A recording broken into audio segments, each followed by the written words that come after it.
नमस्कार मंडळी, नवरात्री मालिकेत आज आपण जाणून घेणार आहोत पहिल्या देवीबद्दल, शैलपुत्री.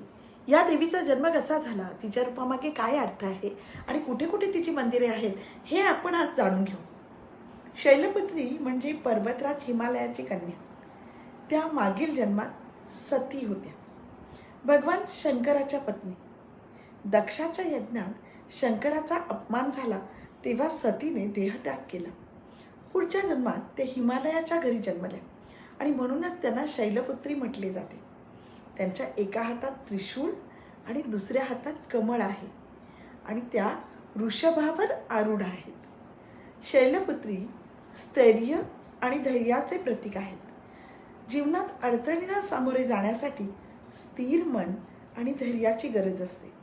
त्यांच्या पूजेमुळे साधकाला आध्यात्मिक मार्गावर चालण्याची प्रेरणा मिळते. उत्तर भारतात वाराणसी, विंध्याचल आणि हिमाचल परिसरात शैलपुत्रीची मंदिरे आहेत. महाराष्ट्रातही अनेक ठिकाणी नवरात्रीच्या पहिल्या दिवशी शैलपुत्रीला विशेष पूजा केली जाते.